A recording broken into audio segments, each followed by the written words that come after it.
ബിസ്മില്ലാ വൽഹംദുലില്ലാ വസ്സലാത്തു വസ്സലാമു അലാ റസൂലില്ലാ വഅലാ ആലിഹി വസ്വഹാബിഹിൽ ഫായിസീന ബിറിദല്ലാഹ് അമ്മാ ബഅദ്. അസ്സലാമു അലൈക്കും വറഹ്മത്തുള്ളാഹി വബറകാതുഹു. ബഹുമാനികളെ, റമദാൻ 15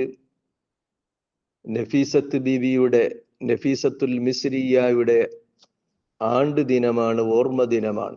അവരെ ഓർക്കാതെ പോകുന്നത് ഉചിതമല്ലല്ലോ. മഹദിയുടെ പുണ്യവും ബർക്കത്തും നമ്മിലേക്ക് അള്ളാഹു ചൊരിഞ്ഞു തരുമാറാവട്ടെ. അവരെ പിന്തുടർന്ന് സുഹൃതങ്ങൾ ചെയ്യാനും അറിവ് നേടാനും നല്ലവരോടൊപ്പം ചേരാനും അള്ളാഹു നമുക്ക് സൗഭാഗ്യം നൽകുമാറാവട്ടെ. അലി റളിയല്ലാഹു അൻഹുവിന്റെ മകൻ ഹസൻ റളിയല്ലാഹു അൻഹുവിന്റെ മകൻ സെയ്ദ് റളിയല്ലാഹു അൻഹുവിന്റെ മകൻ ഹസൻ റളിയല്ലാഹു അൻഹുവിന്റെ പുത്രിയാണ് മഹദിയായ നഫീസത്തുൽ മിസ്രിയ്യ റളിയല്ലാഹു അൻഹ. ഹിജ്റ 145 റബീഉൽ അവ്വൽ 11 മഹദിയുടെ ജനനം. പരിശുദ്ധ മക്കയിലാണ് അവിടെ നിന്ന് ജാതരായത്. 5 വയസ്സ് വരെ മക്കയിൽ തന്നെയാണ് കഴിഞ്ഞത്. 5-ാം വയസ്സിൽ തന്റെ പിതാവ് മദീനയിലേക്ക് താമസം മാറ്റി. അങ്ങനെ മഹദി പരിശുദ്ധ മദീന മുനവ്വറയിലെത്തി. കൊച്ചു പ്രായത്തിൽ തന്നെ മദീന പള്ളിയിലെ ദർസ് ശ്രവിക്കാനും മദീനയിലെ പണ്ഡിതന്മാരിൽ നിന്ന് അറിവ് കരഗതമാക്കാനും മഹദി അവർകൾ ആപത് ശ്രമിച്ചു. അങ്ങനെ വലിയ പണ്ഡിതയായി. അതുകൊണ്ട് ജനങ്ങളെല്ലാം അവർക്കൊരു പേര് നൽകി, നഫീസത്തുൽ ഇൽം, ഇൽമിന്റെ വിലമതിക്കാനാവാത്ത മുത്ത് എന്ന്. ആ പേരിലാണ് മഹദി അറിയപ്പെട്ടത്.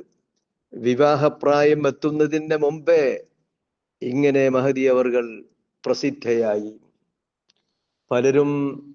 പല മഹാന്മാരും വിവാഹം അന്വേഷിച്ചു മഹദിയെ വിവാഹം കഴിക്കാൻ വേണ്ടി. പിതാവ് പക്ഷേ ഇസ്ഹാഖ് ബിൻ ജഅഫർ റളിയല്ലാഹു അൻഹുവിനാണ് മഹദി അവർകളെ വിവാഹം ചെയ്തു കൊടുത്തത്. അങ്ങനെ മദീനയിൽ ഹിജ്റ 193 റമദാൻ 26 അവർ ഈജിപ്തിലെത്തി. മദീനയിൽ നിന്നും അവർ ഈജിപ്തിലേക്ക് യാത്ര ചെയ്തു. പരിശുദ്ധ റമദാൻ ഹിജ്റ 193 പരിശുദ്ധ റമദാൻ 26 അവർ മിസ്രിലെത്തുന്നത്. മിസ്രികൾ, ഈജിപ്തുകാർ മഹദി അവറുകളെ സസന്തോഷം സ്വീകരിച്ചു. ആബാലവൃദ്ധം ജനങ്ങൾ പുറത്തേക്കിറങ്ങി വന്ന്, അവരുടെ വരവറിഞ്ഞ് പുറത്തേക്കിറങ്ങി വന്ന് അവരെ സ്വീകരിച്ച് ആനയിച്ചു. മിസ്രിൽ അവർക്ക് സ്വാഗതമോദി. അങ്ങനെ മഹദി അവർകൾ മിസ്രിലെത്തിയപ്പോൾ പണ്ഡിതന്മാരുടെയും മുഹിബ്ബീങ്ങളുടെയും ആശാ കേന്ദ്രമായി മാറി. പണ്ഡിതന്മാർ, അതുപോലെ സാധാരണ ജനങ്ങളും അഹ്ലു ബൈത്തിനെ, നബി കുടുംബത്തെ സ്നേഹിക്കുന്നവരുമൊക്കെ അവരുടെ വീട്ടിലേക്ക് ദൈനംദിനം വന്നു തുടങ്ങി. അറിവ് നേടാനും അവരെ കൊണ്ട് പ്രാർത്ഥിപ്പിക്കാനും അവരുടെ ദുആ നേടാനുമായി കൊണ്ട് ജനങ്ങൾ തിക്കും തിരക്കുമായി. ദൈനംദിനം ഭയങ്കര തിരക്കും തിക്കുമായി കൊണ്ട് മഹദിയുടെ വീട്ടിൽ ആളുകൾ ഒരുമിച്ച് കൂടാൻ തുടങ്ങി. അത് അവരെ ഭയപ്പെടുത്തി. നഫീസത്തുൽ മിസ്രിയ്യ റളിയല്ലാഹു അൻഹ വലിയ ആബിദ ആയിരുന്നു. അള്ളാഹുവിനിക്ക് എപ്പോഴും ആരാധന ചെയ്യുന്നവർ, പകൽ ആരാധനയിൽ മുഴുകുന്നവരായിരുന്നു അവർ. അതുകൊണ്ട് തന്നെ ജനങ്ങളുടെ വരവും അവർക്ക് വേണ്ടി സമയം ചെലവഴിക്കലുമായപ്പോഴേ തൻ്റെ പതിവ് ദിക്റുകളും നിസ്കാരങ്ങളും മറ്റ് ആരാധനാ കർമ്മങ്ങളും മുടങ്ങിപ്പോകുമോ, അതിന് ഭംഗം വരുമോ എന്ന് അവർ ഭയപ്പെട്ടു. അങ്ങനെ അവർ ജനങ്ങളോട് പറഞ്ഞു, ഞാൻ മിസ്രിൽ തന്നെ നിങ്ങളോടൊപ്പം താമസിക്കണമെന്ന് ഉറപ്പിച്ചതായിരുന്നു, നിശ്ചയിച്ചതായിരുന്നു. പക്ഷേ ഞാനൊരു പാവപ്പെട്ട പെണ്ണാണ്, ലൈഫയാണ്, ബലഹീനയാണ്. എനിക്കിതൊന്നും താങ്ങാനുള്ള അത്ര കഴിവില്ല. ജനങ്ങളാണെങ്കിൽ എനിക്ക് ചുറ്റും തടിച്ചുകൂടുകയാണ്. അതെന്റെ ഔറാദിനെ മുടക്കുമോ എന്ന് ഞാൻ ഭയപ്പെടുന്നു. അള്ളാഹുവിനിക്കുള്ള ഖിദ്മത്ത്, അവനിക്കുള്ള ആരാധന, വഴിപാട്, അതിന് ഭംഗം വരുമോ, എൻ്റെ പതിവ് ആരാധനക്ക് ഭംഗം വരുമോ എന്ന് ഞാൻ ഭയപ്പെടുന്നു. തന്നെയുമല്ല, മദീന മുനവ്വറയിൽ എൻ്റെ ഉപ്പാപ്പയുടെ അടുത്തേക്കെത്താൻ എൻ്റെ മനസ്സ് വെമ്പൽ കൊള്ളുകയാണ്. അതുകൊണ്ട് പോവണമെന്ന്, മദീനയിലേക്ക് പോകണമെന്ന് ഞാൻ കരുതുന്നു എന്ന് ജനങ്ങളോട് അവർ പറഞ്ഞു. അത് ജനങ്ങളിൽ വലിയ ആശങ്കയുണ്ടാക്കി, ഭയപ്പാടുണ്ടാക്കി. നഫീസ ബീവി മിസ്രിൽ നിന്ന് പോവുകയോ അതവർക്ക് സഹിക്കാൻ കഴിയുമായിരുന്നില്ല. അവർ കേണപേക്ഷിച്ചു, അങ്ങ് പോവരുത്, ഇവിടെ തന്നെ നിൽക്കണം. പക്ഷേ നഫീസ ബീവി പോവാനുള്ള ഒരുക്കത്തിലാണോ എന്ന് തോന്നിയപ്പോൾ ഈജിപ്തിലെ ഭരണാധികാരി ഇടപെട്ടു. അവർ വന്ന് നഫീസത്തുൽ മിസ്രിയ മഹദി അവർകളെ കണ്ടു. അവർക്ക് വലിയ വീട് നൽകി. ആളുകളെല്ലാം വന്നാലും തഴിച്ചുകൂടിയാലും തിക്കും തിരക്കുമില്ലാത്ത ഒരു ഭവനം, വലിയൊരു ഭവനം അവർക്ക് കൊടുത്തു. എന്നിട്ട് പറഞ്ഞു, ആഴ്ചയിൽ 2 ദിവസം ജനങ്ങൾക്ക് വേണ്ടി നീക്കി വെച്ചാൽ മതി, ബാക്കി ദിനങ്ങളൊക്കെ അങ്ങ് ആരാധനയിലായി അങ്ങേക്ക് കഴിഞ്ഞുകൂടാം. ഭരണാധികാരി ആവശ്യപ്പെട്ടു. മഹദി അവർകൾ അത് സ്വീകരിച്ചു. മിസ്രിൽ തന്നെ തങ്ങാൻ ഉറച്ചു. അങ്ങനെ മിസ്രിലെ ജനങ്ങളുടെ പ്രിയപ്പെട്ടവരായി മാറി അവർ. ഒരിക്കൽ നൈൽ നദി അതിന്റെ ഒഴുക്ക് നിന്നുപോയി. വെള്ളം കുറഞ്ഞു വന്നു. ജനങ്ങളെല്ലാം ഓടിയെടുത്തി നഫീസത്തുൽ മിസ്രിയയുടെ അടുക്കൽ.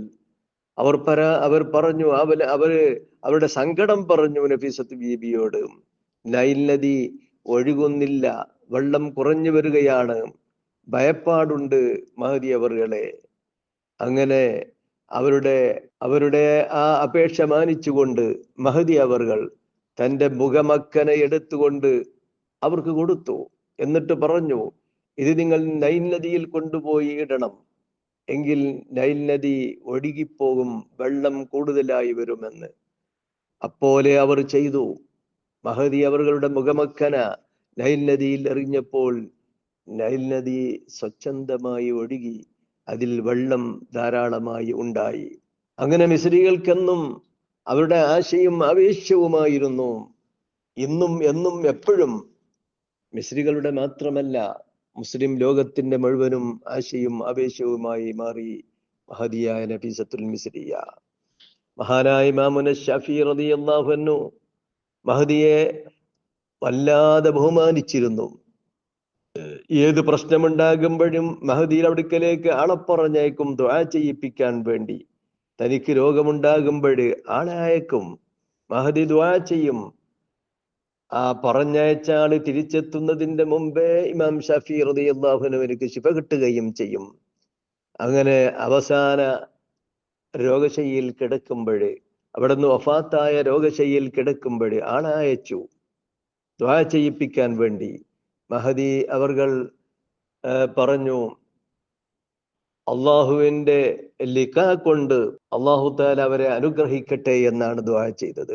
ഇമാം ഷാഫി റളിയല്ലാഹു അൻഹു ആ ദുആയിൽ നിന്ന് മനസ്സിലാക്കി തന്റെ അന്ത്യം അടുത്തിട്ടുണ്ടെന്ന്.